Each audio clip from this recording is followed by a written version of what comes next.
성경에 기록된 이유는 뭘까요? 요한복음 20장 31절은 이렇게 말씀합니다.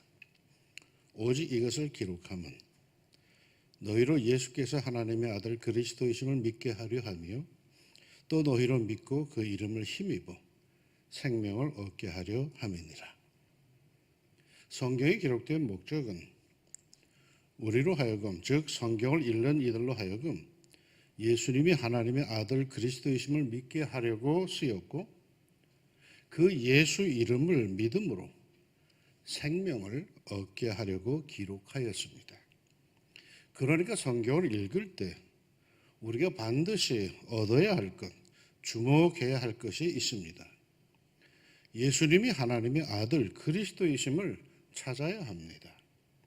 성경에서 예수님을 만나지 못하고 그분이 하나님의 아들이심을 깨닫지 못한다면 성경 백독을 해도 쓸데없는 짓을 하고 있는 겁니다.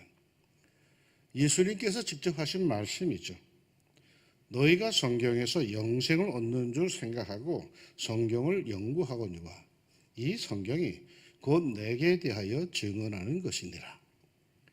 성경을 읽으며 성경을 묵상하며 예수님을 찾는 믿음의 안목이 있기를 축원합니다.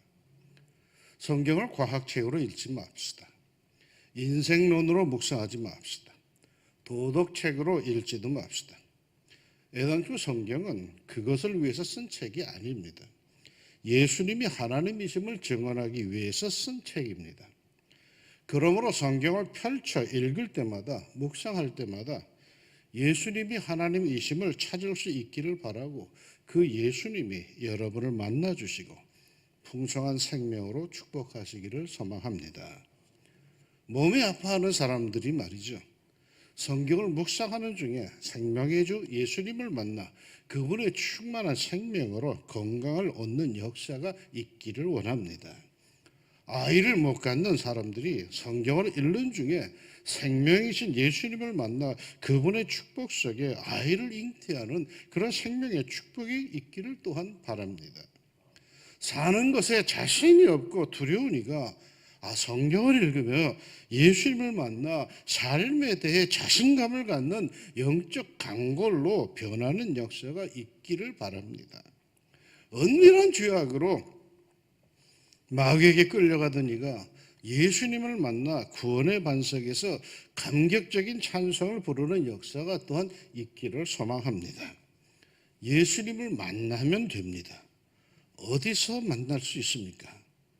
성경 속에서 만날 수 있습니다. 하나님을 기뻐하겠다고 하는 여러분, 올해는 성경 속에서 성경을 묵상하다가 예수님을 만나기를 소망합니다. 그런데 말이죠. 요한복음서에서 성경을 기록한 목적을 이렇게 밝힌 사도 요한은 오늘 요한 1서에서는 이렇게도 증언을 합니다. 나의 자녀들아, 내가 이것을 너희에게 쓰면 너희로 죄를 범하지 않게 하려 함이라. 죄를 범하지 마십시오. 성경을 기록한 또 다른 목적은 우리로 죄를 범하지 않게 하려고 그랬답니다. 그러니 성경을 읽으면서 성경 말씀대로 산다고 하면서 죄를 지으면 안 됩니다. 그러면 결국 성경책은 도덕책, 율법책이란 뜻일까요? 도덕을 중시하고 법을 중시하긴 하지만 그게 다가 아닙니다. 오늘 본문에서 쓰인 죄라고 하는 단어는 조금 다릅니다. 헬라어로 하마르티아라는 단어인데 목적한 바에서 벗어났다, 관역에서 벗어났다라는 뜻입니다. 그러니까 하나님께서 내게 원하시는 것이 있는데 그것에서 벗어난 것이 죄란 뜻입니다. 우리 모두에게는요, 하나님의 뜻이 있습니다. 뭐 많이 배우고 덜 배우고 어쩌고 저쩌고 하더라도 이 세상에 있는 모든 인생들, 하나님의 자녀들에게는 하나님이 기대하시는 것이 있습니다. 하나님께서 원하시는 삶이 있고요, 열정이 있고요, 자리가 있습니다. 그런데 그저 땅만 내려다보고 그거 살겠다고 하다 보니까 그것에서 벗어나 있는 경우가 많습니다. 그 좌표에서 벗어나 있습니다. 정상적인 궤도에서 벗어나 있습니다. 벌어먹고 사는 것에만 열중하다 보니까 자신은 엉뚱한 곳에 가 있습니다. 이것을 어떻게 알 수 있을까요? 성경을 묵상하면 알 수가 있습니다. 성경을 읽다 보면 자신의 삶의 좌표가 어디에 있는지 알 수가 있습니다.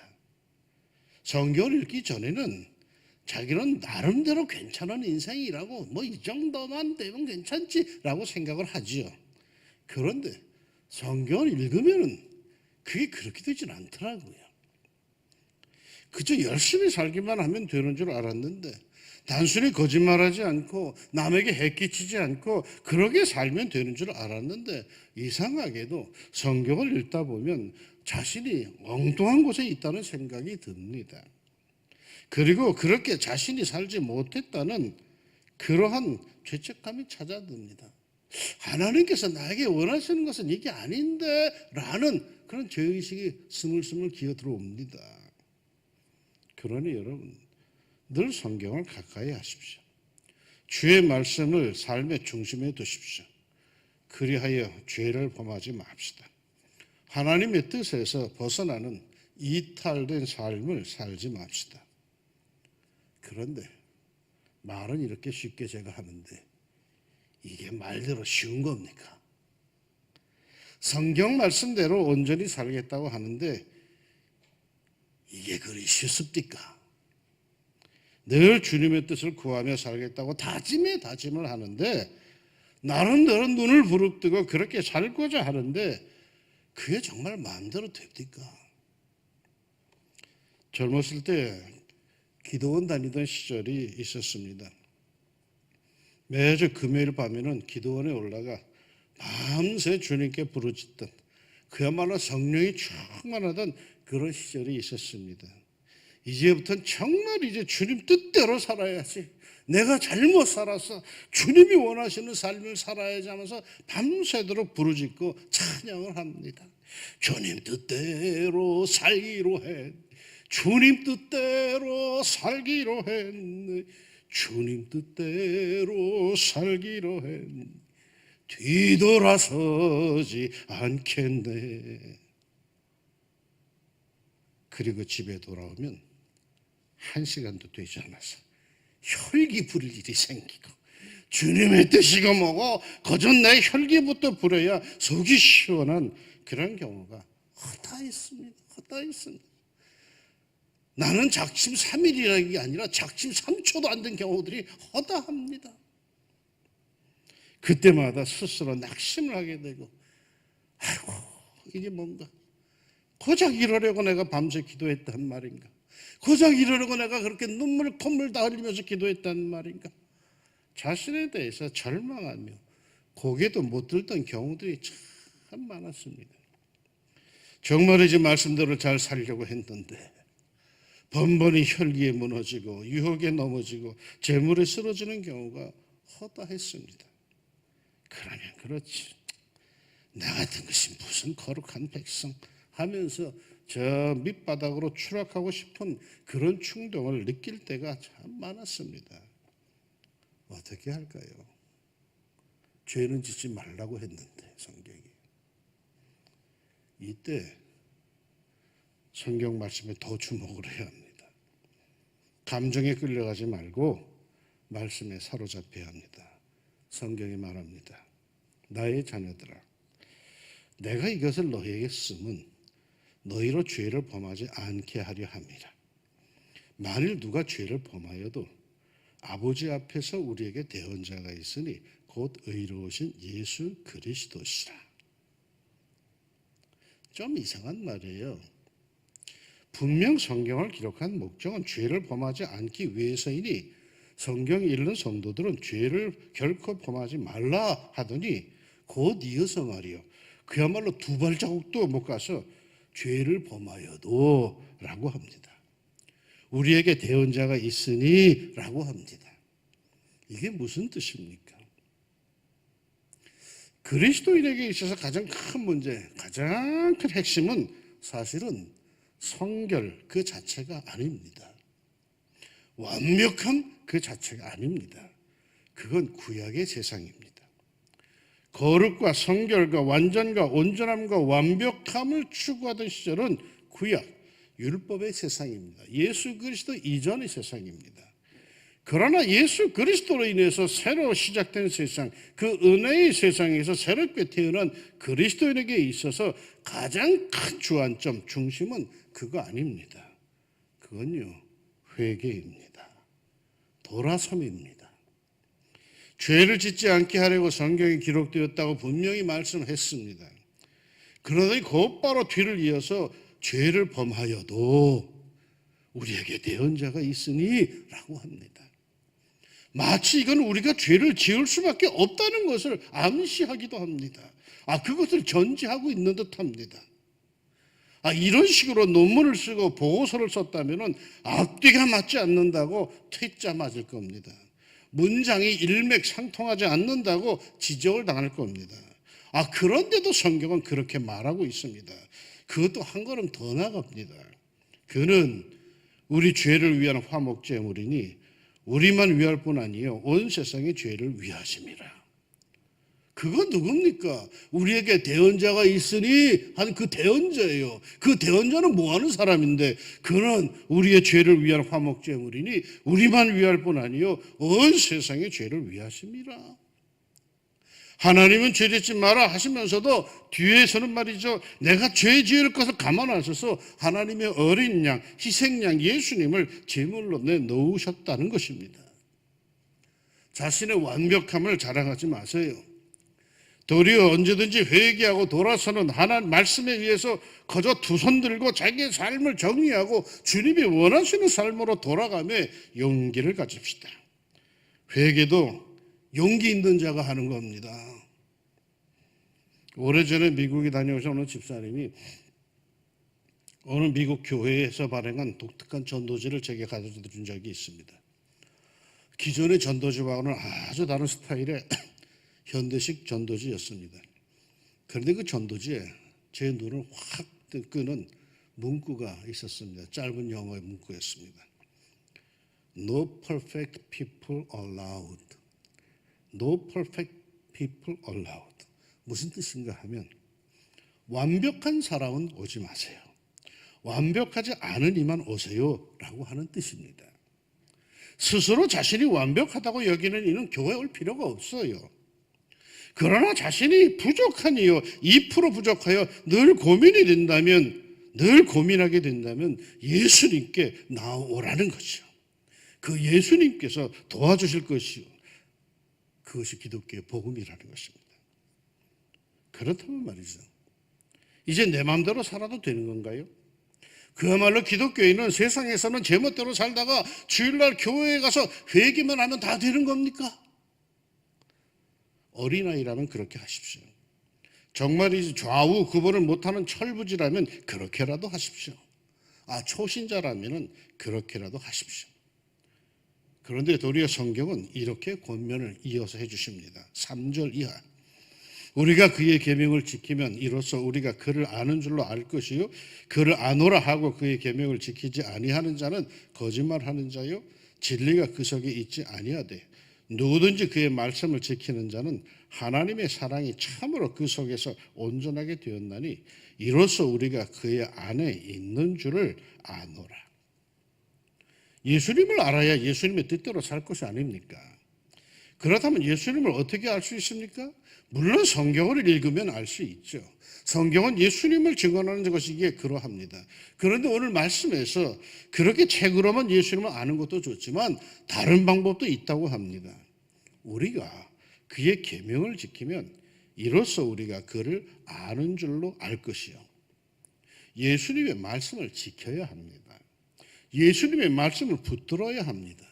그래야 우리는 예수님의 기쁜 뜻을 알아갑니다. 더군다나 여기서 이로써 우리가 그를 안다 해서 안다라는 단어는 경험상 체험으로 아는 것을 뜻합니다. 부부간의 부부관계를 통해서 속속들이 아는 것을 뜻합니다. 그러니까 예수님의 말씀을 지킨다는 것은 예수님의 말씀으로 생활을 한다는 것입니다. 그렇게 예수님과 함께 살아가면서 예수님을 경험하면서 아하, 예수님은 이런 걸 원하시는구나. 아, 예수님은 이런 분이시구나 하면서 예수님을 알아간다는 겁니다. 책으로 아는 게 아니라 삶으로 안다라는 거예요. 이런 경우 저런 경우 다 겪으면서 예수님께서는 하면서 그 예수님을 알아간다는 게 이른바 체험신앙이죠. 예수님의 말씀을 지킵시다. 고민하면서도 결국 지킵시다. 마태복음 21장 28절 이하에 보면은 예수님의 비유가 나오는데 어느 아버지가 두 아들에게 포도원에 가서 일하라고 명합니다. 야, 오늘은 포도원 가서 일 좀 해라. 그러자 큰 아들은 네 하고는 돌아서서 안 갔어. 둘째 아들 싫어요. 할 일이 많은데요. 하고는 돌아서서 생각해 보니까 그래도 가봐야지. 아버지가 오죽했으면 그렇겠어? 해서 회개하고 나중에는 뉘우치고 갔습니다. 그러면서 예수님이 묻습니다. 누가 아버지의 뜻대로 행했느냐? 물으십니다. 말씀이 주어지자 너무 부담스러워서 싫어요 했습니다. 그렇게 살다가는요 망할 것 같아서 싫어요 했습니다. 아, 그렇게 살다가는 바보 소리 들을 것 같아서 싫어요 했습니다. 그런데 곰곰이 생각해 보니까 아, 주님께서 그렇게 말씀하신 데에는 다 이유가 있는 듯합니다. 주님께서 내게 원하시는 것이 바로 그것 같아요. 그래서 고민하다가 결국은 말씀에 순종을 합니다. 사랑하는 여러분, 바로 이 사람이 하나님의 뜻대로 한 사람입니다. 앞에서는 아멘 하고 돌아가서는 노멘 하는 사람이 하나님의 뜻대로 한 사람 아닙니다. 교회에서 아멘 아멘 하고 집에 가서 노멘 하는 사람은 하나님의 뜻대로 하는 거 아닙니다. 힘들고 부담스러워 선뜻 대답하지 못하고는 그래도 그것이 마음의 중에 걸려가지고 나중에라도 돌아서서 순종하는 그 사람이 하나님의 뜻대로 행한 사람이라고 예수님께서 일러주셨습니다. 그가 바로 철들은 겁니다. 우리가 신앙생활하면서 고민하는 것을 부끄러워하지 맙시다. 여러분, 고민을 한다는 것은 내가 자유인이란 뜻입니다. 내가 하나님의 형상대로 지으심을 받은 자유인이란 뜻입니다. 그러나 그 자유함으로 고민하다가 용단을 내리고 하나님의 뜻을 따라감이 그의 진정 하나님의 자녀의 용기 있는 모습입니다. 어느 부흥사가 충청도 어느 교회에 가서 집회를 하게 되었습니다. 첫날 밤 집회 중에 열정적으로 말씀을 증거합니다. 그런데 가만 보니까 도무지 교인들이 반응이 없어. 아멘 하질 않아. 이거 똑같은 비슷한 분위기. 아멘이 없는 거야. 그때는 입에 마스크도 안 썼는데 말이야. 그래서 이 강사님이 집회를 하다가 마음에 시험이 드는 거예요. 예배가 끝나고 이 강사님이 장로님들 다 당회실로 집합을 시켜. 그리고 말하는 게 장로님들, 이 교회는 왜 아멘을 안 합니까? 그래서 장로님들이 그러더래요. 기다려 보세요. 이게 무슨 소린가 했는데 그 이튿날 집회 때 강사님이 깜짝 놀랍니다. 얼마나 아멘을 큰 소리로 열심히 하는지 이 강사님이 힘 막 저절로 나요. 집회가 끝나고 강사님이 장로들께 말했대요. 아니, 성도님들이 어제와 달리 아멘을 아주 열심히 잘합디다. 그러자 장로님들이 그러더래요. 기다려 보시라고 했잖아요. 이 충청도 교인들은 느려서 어제 설교하신 말씀에 오늘에야 아멘을 한다는 그런 우스갯입니다. 면전에서 당장에 그 자리에서 아멘하지 못해도 괜찮아요. 돌아가서라도 뉘우치고 말씀대로 살면 되는 거예요. 어떻게 해요? 6절. 그의 안에 산다고 하는 자는 그가 행하시는 대로 자기도 행할지니라. 예수 안에 산다고 하는 그리스도인은 예수님이 하시는 대로 결국 그렇게 행하면 됩니다. 영어 성경에 이 부분을 봤더니 이렇게 돼 있어요. Live as Jesus did. 간단해요. 예수님이 사신 것처럼 사는 거예요. 예수님이시라면 어떻게 하실까 고민하며 사는 거예요. 나는 종종 고민합니다. 내가 지금 걷는 이 길이, 내가 산다고 하는 이 삶이 틀에 박힌 종교인의 삶은 아닌가? 줄을 쫙 그어놓고 그 안에 있으면 경건하고도 완벽한 성자요, 그거 넘어가면 세속인이라고 하는 거. 뭐 이런 종교 노름을 하고 있는 것은 아닌가 말이에요. 나는 정말로 그런 종교 노름에서 벗어나 진실과 자유함과 참된 사랑과 소망의 길을 걸으신 예수님의 삶을 사는 진정한 그리스도인으로 살고봅니다. 정말이지 나는 경건한 종교인이 아닌 참된 그리스도인으로 살고 싶습니다. 그런데 말이죠, 그렇게 살다가 넘어져서 일어나지 못하면 어떻게 되는 겁니까? 예수님을 따라 행한다고 하다가 넘어져서 치명상을 입고 일어나지 못하면 어찌 됩니까? 사람들이 날 보고 다들 손가락질하면 나는 어떻게 됩니까? 결코 잊지 맙시다. 성경이 증언해 줍니다. 나의 자녀들아, 내가 이것을 너희에게 쓰면 너희로 죄를 범하지 않게 하려 함이라. 만일 누가 죄를 범하여도 아버지 앞에서 우리에게 대언자가 있으니 곧 의로우신 예수 그리스도시라. 그는 우리 죄를 위한 화목제물이니 우리만 위할 뿐 아니요 온 세상의 죄를 위하심이라. 이게 복음입니다. 결코 죄를 범하지 마십시오. 그럼에도 만일 누가 죄를 지으면 우리를 위한 대언자가 있으니 그분이 곧 예수님이십니다. 그러니 어떻게 하라는 겁니까? 세상을 두려워하지 말고 늘 조바심 속에서 살지 말고 당당하게 그리스도인으로 살아가라는 것입니다. 내 삶의 안전장치, 평상시 열심히 산다고 하지만 실수할 때 말이요, 넘어질 때 말이요, 내 삶에 필요한 안전장치가 있습니다. 뭡니까? 예수님은 그런다고 해서 나를 버리시지 않습니다. 여전히 나를 사랑하십니다. 광야에서 이스라엘 백성들을 율법으로만 대하셨다면 그들은 이미 끝났을 것입니다. 똑똑하고 성결한 백성만 택하여서 데리고 가셨다면 주님은 빈손으로 가셔야만 했을 겁니다. 만약에 이스라엘 백성들을 못났다고 해서 버리시려면 진작에 다 버리셨을 겁니다. 그런데 하나님은 그 못난 이들을 치근히 여기십니다. 에브라함은 나의 사랑하는 아들, 기뻐하는 자식이 아니냐. 내가 그를 책망하여 말할 때마다 깊이 생각하노라. 그러므로 그를 위하여 내 창자가 들끓으니 내가 반드시 그를 불쌍히 여기리라. 여호와의 말씀이니라. 하는 짓을 보니 속이 상해. 그러나 그가 누구예요? 여전히 사랑하는 아들이에요. 하는 짓을 보아 책망은 하는데 그럴 때마다 깊이 생각을 해요. 그 못나고 부족한 자식을 볼 때마다 창자가 아주 끊어져요. 속이 끊어요.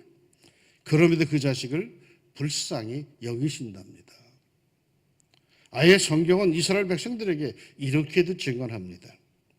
여호와께서 너를 기뻐하시고 너희를 택하심은 너희가 다른 민족보다 수요가 많기 때문이 아니니라. 너희는 오히려 모든 민족 중에 가장 적으니라. 못났기 때문에, 부족하기 때문에, 연약하기 때문에 그들을 택하셨다라는 거예요. 그들이 잘났고 대단하기 때문에 택한 게 아니라는 거예요. 그러기에 모세는 마침내 광야를 벗어나 가나안 땅에 들어가는 백성들을 향해서 이렇게 선포합니다. 이스라엘이여, 너는 행복한 사람이로다. 여호와의 구원을 너같이 얻은 백성이 누구냐. 사랑하는 여러분, 내 삶의 안전장치, 그것은 내 의의가 아닙니다. 나의 도덕성, 근면성이 아닙니다. 예수님의 사랑, 결코 나를 포기하지 않으시는 하나님의 헤아릴 수 없는 큰 사랑입니다. 이것이 내 삶의 안전장치입니다. 늘 이것부터 점검하고 확인합시다. 그리고는 그 사랑에 감사하여 예수님과 동행하는, 예수님이 행하시고 사신 것처럼 그분의 말씀대로 사는 성도의 삶을 확실히 살아갑시다. 예수님은 결코 나를 버리지 않으십니다. 더욱 큰 주님의 사랑이 여러분과 함께 하시기를 축원합니다. 기도합시다. 말씀 따라서 열심히는 사는데 살다 보니까 주님 시험 들 때가 많아요. 속에서 불불 끓어오기도 하고 무언 불이불식 가운데 승질도 내기도 하고 그리고는 돌아보면 야 내가 예수 믿는 사람 만나 할 때가 참 많습니다. 내가 목사인가 내가 장롱대 이러도 되나 하는 생각이 들 때가 참 많습니다. 스스로 돌아볼 때 너 같은 것이 뭘 하는 생각이 들 때가 참 많은데 이럴 때마다 다른 거 보지 않게 해주시고 그저 십자가 예수님 이러한 나를 위해서 돌아가시고 나는 너를 버리지 않는다. 나는 너를 싫어하지 않는다. 바로 그것 때문에 내가 너를 위해서 십자가에 죽었다라고 하시는 그 예수님을 늘 기억하며 그분의 사랑에 주목하며 다시금 용기 내 일어날 수 있는 하나님의 성도들이 되게 하여 주옵소서. 도덕적 완벽함이 아니라 늘상 성령의 감동을 따라 깨닫고 회개하고 말씀을 따라가는 강한 영적 강골들로서 사랑하는 우리 왕중 가족들이 다 그리 살게 하옵소서. 예수님 이름으로 기도합니다.